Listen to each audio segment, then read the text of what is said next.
Hoy vamos a hablar de la Guerra Cristera. Es un evento que cambió la historia de México por mucho, pero que sucedió en unos años donde la historia la sepultó. Y hoy se puede saber mucho de lo que sucedió en ese momento, una historia trágica, una historia donde hubo mucha muerte, donde hubo muchas traiciones, pero que dejó algo muy bueno. Nos dejó aprendizajes, nos dejó santos, nos dejó beatos, mártires y nos dejó muchas enseñanzas. Todo comienza porque el grupo Sonora, constituido por Álvaro Obregón, Plutarco Elías Calles, Adolfo de la Huerta y muchos más, se hace del poder. Álvaro Obregón, recordemos que desde que inició su campaña revolucionaria con el Plan de Guadalupe, cuando venía bajando desde Sonora hasta la Ciudad de México, en todos los lugares donde hizo escala, destruyó iglesias, hizo todo lo posible por destruir no solo las iglesias, sino a la iglesia. Secuestró sacerdotes, obispos, se robó lo que había en los templos. Todo eso estamos hablando de 1914. Para 1917, cuando se hace la Constitución y se promulga el 5 de febrero bajo Venustiano Carranza, metieron una serie de normatividades y varios artículos totalmente anticatólicos en los cuales le quitan la propiedad a la iglesia de cualquier posesión, prohíben el número de sacerdotes, una serie de medidas muy fuertes y muy duras que impulsa Álvaro Obregón. Venustiano Carranza, siendo el presidente, decide no aplicar la Constitución porque necesitaba el respaldo de todo el mundo para esos momentos. Pasa el tiempo, Venustiano Carranza es asesinado, llega al poder Adolfo de la Huerta, que le deja el poder a Álvaro Obregón y quien lo toma en 1920. Álvaro Obregón, en su periodo, es un tipo que se vuelve rabiosamente anticatólico, pero no llega a los extremos en que llegará su sucesor. Vamos a hablar de eso un poquito más adelante. Pero, ¿qué hace Álvaro Obregón? Bueno, pues entre otras cosas, manda poner bombas al arzobispado, le pone una bomba a la Virgen de Guadalupe, que afortunadamente no tiene consecuencias para la Virgen, pero sí destroza el altar y incluso dobla un Cristo de bronce enorme, que hoy se puede ver en la Basílica de Guadalupe, y empieza una serie de persecución a los católicos por solo serlos. Él consideraba a los católicos fanáticos, y para el Nuevo México que él se imaginaba después de la Revolución, el catolicismo era un fanatismo que debía ser desterrado. Cumpliendo con la Constitución, Álvaro Obregón se queda solo 4 años, de 1920 a 1924. Para su sucesión entra Plutarco Elías Calles, que era prácticamente su mayor aliado. Plutarco Elías Calles comparte totalmente la visión de Obregón, y entonces él entra al poder en 1924, el 1 de diciembre, y para 1926 decide que las medidas que están en la Constitución se deben aplicar. Entonces emite una ley que se llama la Ley 515 o Ley Calles. Esta Ley 515 o Ley Calles es la que reglamentará todo lo que tiene que ver con los artículos anticatólicos de la Constitución. Y la voy a leer brevemente. Por ejemplo, dice que solo podrá haber ministros de religión mexicanos, es decir, todos extranjeros fuera. Todos los que celebren actos de culto, administren sacramentos, podrán ser castigados. No se podrá enseñar religión en ninguna escuela privada, ni primaria, ni particular, ni pública. No se pueden abrir escuelas primarias, se prohíbe los votos religiosos, se castiga con 6 años al ministro de un culto, es decir, un sacerdote, que de palabra o por escrito afirme que lo prescrito en estos artículos antirreligiosos de la Constitución no le obliga en conciencia. O sea, por denunciar la ley, 6 años. Si 10 personas protestan y por cada 10 que protesten por cualquier sanción, se volverá a ponerle una sanción al sacerdote. 5 años de prisión al ministro que critique la Constitución, sea público o en privado.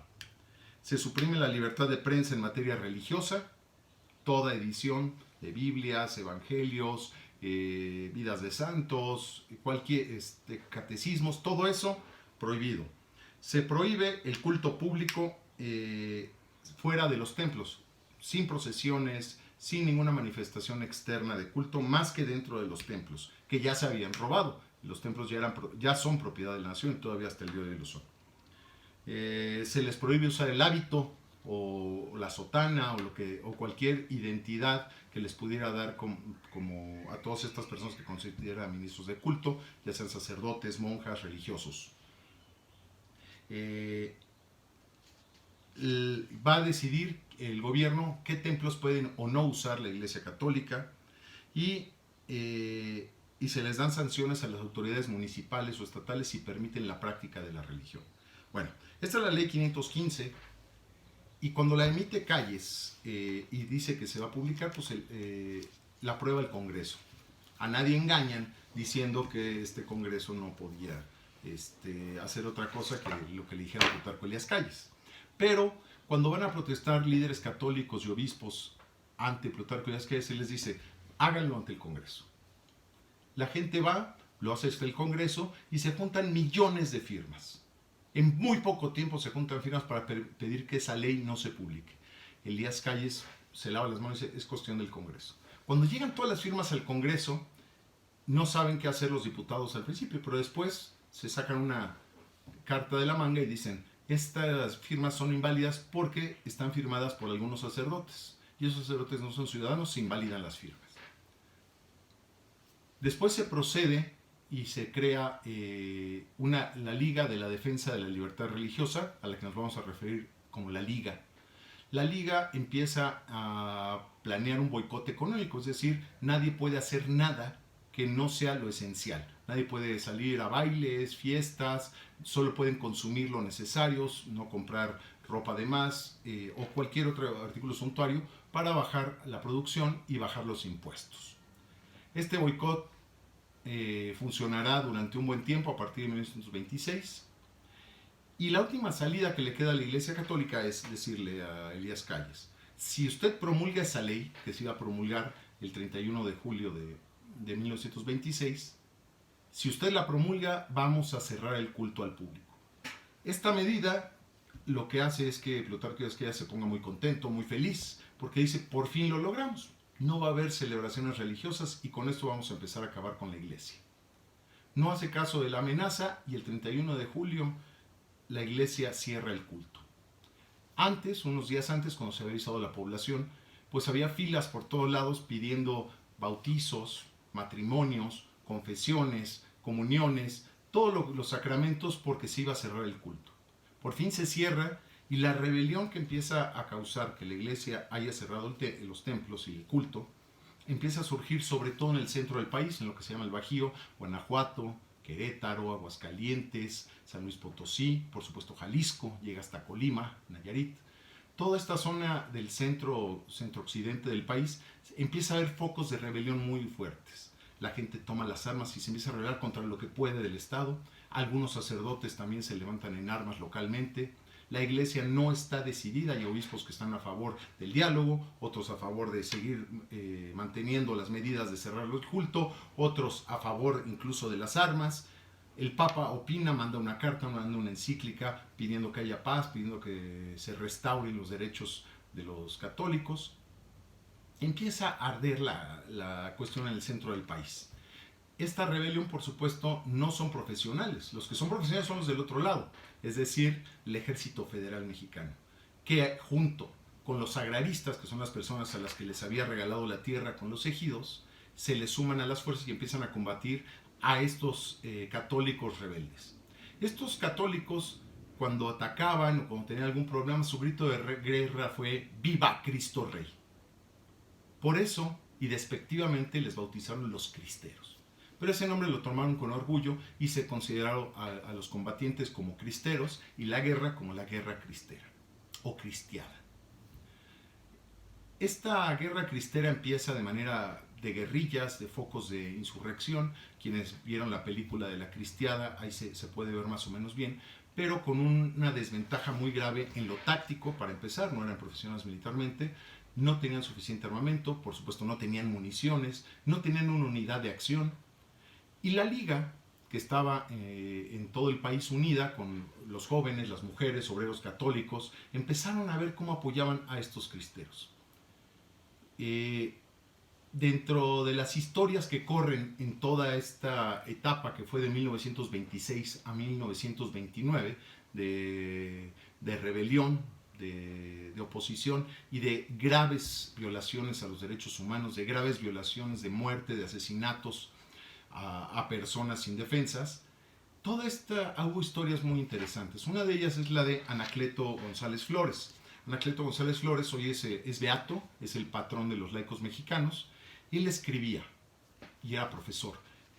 Y bueno, entre otros libros, escribió Tú serás rey, pero es una persona que se da a dar el fundamento espiritual, ¿no? A decir por qué la dignidad, por qué la religión, por qué las creencias se deben respetar. Anacleto será arrestado y asesinado, ¿no? Sin juicio, y hoy es beato. De manera paralela también, pues tenemos la historia de Enrique Gorostieta, que fue un militar revolucionario retirado, que la Liga contrata para que comande las fuerzas cristeras en contra del gobierno de Plutarco Elías Calles. Lo hace de una manera muy interesante, lo hace profesionalmente, empieza a poner en jaque al gobierno de Plutarco Elías Calles, posteriormente será muerto en combate. Otra historia importante es la del padre Miguel Agustín Pro. Miguel Agustín Pro, él era un sacerdote mexicano que estaba en la Ciudad de México haciendo sus servicios de manera clandestina. Iba a misas clandestinas, confesaba de manera secreta en las casas, daba sacramentos, y ahí Miguel Agustín Pro pues era su vida como sacerdote. Lo que pasó en algún momento es que una persona llamada el ingeniero Luis Segura Vilchis decidió que el mal había que acabarlo. Entonces él identifica la raíz del mal a Álvaro Obregón. Álvaro Obregón ya no era el presidente, pero ya había hecho todo para poderse reelegir y era el que mandaba sobre Plutarco Elías Calles. Luis Segura Vilchis pide prestado un automóvil a la familia Pro. Se empareja el automóvil de Álvaro Obregón, avienta una bomba, la bomba explota y se van. Él pensó que había matado a Obregón, pero no lo hizo.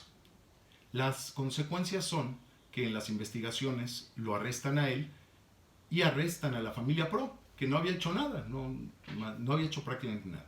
Arrestan a los hermanos Pro y por supuesto van sobre Miguel Agustín Pro, que era sacerdote, que no tenía nada que ver en ello.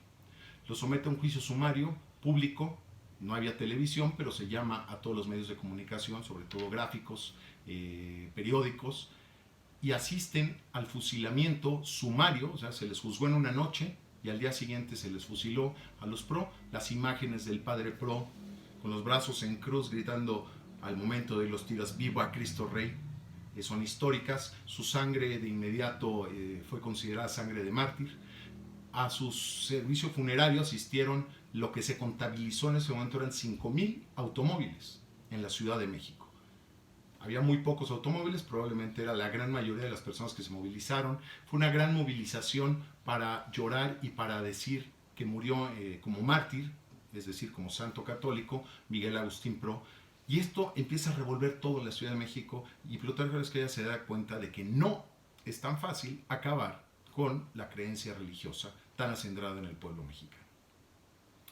Empiezan estos conflictos, los cristeros militarmente empiezan a tener triunfos en la zona de Jalisco. La respuesta es durísima por parte de Plutarco Elías Calles, porque como los cristeros estaban dentro del pueblo, la gente los apoyaba con alimentos, los cuidaba, los protegía. Cuando se da cuenta de esto, manda a arrasar esos pueblos y a la gente, y él inicia, estamos hablando de 1927, ya campos de concentración para todos los católicos en las zonas donde él considera que están apoyando a los cristeros. Cuando avanza todo esto, los cristeros reciben el apoyo, por supuesto, de gente de las ciudades que les mandan alimentos, información, municiones, a veces armas, y reciben el apoyo también de los Caballeros de Colón, una organización católica, sobre todo que es muy fuerte en los Estados Unidos, y que hoy se sabe que enviaron también todo tipo de ayudas para los cristeros. Esta fuerza que empieza a tener el movimiento cristero hace que este tipo de acciones militares ya no le resulten a Plutarco Elías Calles y a quienes tienen el control. Llega 1928 y, como les digo, claramente estaba identificado Álvaro Obregón como la raíz del mal. Él ya había cambiado la constitución para poderse reelegir, había sido ya una elección totalmente fraudulenta, pero la había ganado el Obregón y estaba esperando que se concluyera el periodo de Elías Calles para volver a tomar la presidencia. Cuando un joven ingeniero que dibujaba muy bien, José León Toral, decide tomar la justicia en sus manos y en el Parque de la Bombilla, que hoy está ahí en Insurgentes, había un restaurante. Ahí estaba Álvaro Obregón comiendo con varios diputados de Guanajuato. Llega José León Toral a decirle que se le hacía un dibujo. Cuando le estaba haciendo la caricatura, Álvaro Obregón se voltea y él le dispara. Le disparó una vez, José no le dio tiempo de dispararle más. Sin embargo, en la autopsia de Álvaro Obregón se encontraron 9 tiros de 6 diferentes calibres. Hay que ver qué pasó, y esos son datos oficiales. José León Toral fue al menos el que públicamente le disparó. No sabemos si el disparo lo mató o no, pero fue el que decidió matarlo. Lo llevan a la cárcel y José León Toral se convierte también en un preso político, es juzgado, él confiesa, sí fui yo solo, y hacen lo posible por buscar una conspiración con la Iglesia Católica, con quien fuera, y acabará siendo torturado fuertemente por mucho tiempo y después fusilado José León Toral. Termina el periodo legal de Elías Calles como presidente y entonces pues se necesita elegir a un presidente para ese periodo. Emilio Portes Gil es electo como presidente. En uno de sus primeros discursos él dice claramente que él es masón y que todos los presidentes desde Benito Juárez lo han sido y que están a punto de vencer a la Iglesia y que así van a seguir. Era tal la soberbia que tenía que ya lo decía públicamente. Emilio Portes Gil es el que se ve forzado también a empezar las negociaciones. Hay 2 obispos que se acercan a hablar con él y empiezan a platicar sobre qué hacer. Esta posición soberbia del nuevo presidente, Emilio Portes Gil, con los obispos le dije, yo no voy a firmar nada, pero vamos a platicar. Y empiezan a platicar y llegan y hacen unos que se llaman los acuerdos, que nunca estuvieron escritos y que solo fueron publicados en una edición que hizo el Universal, el periódico El Universal. ¿En qué consistían estos acuerdos? La Iglesia se compromete a regresar al culto, a reabrir, y a que todos los cristeros entreguen las armas. Y el gobierno se compromete a no aplicar la ley, no a derogarla, sino a no aplicarla. En un momento deciden tomar esa decisión, no fue unánime, por supuesto hubo personas que consideraron que no debía ser así, pero así sucedió, se reabre el culto, los cristeros entregan las armas y el gobierno los registra. A todos y cada una de las personas que tenía algún tipo de mando cristero, todos ellos en la siguiente década fueron asesinados. Se conoce esto como la Segunda Cristiada. Esta guerra cristera trajo también a México una serie de bendiciones. Por ejemplo, nos dio santos, tenemos 30 y tantos santos de esa época, muchos de ellos sacerdotes, algunos diáconos, laicos, que fueron fusilados solo por el odio a la fe. No estaban en armas, estaban cumpliendo nada más con su labor como sacerdotes, como impartiendo sacramentos. Y hoy tenemos una pléyade de santos mexicanos que ofrecieron su sangre en esos momentos por la religión, y los frutos que ha dado es que la religión católica permanece en México y que eventualmente todas estas disposiciones legales fueron acabando. La última, la penúltima, porque todavía hay algunos artículos que prohíben cosas a la Iglesia y a los sacerdotes, fue hasta 1992 cuando Carlos Salinas de Gortari reinicia relaciones con el Vaticano.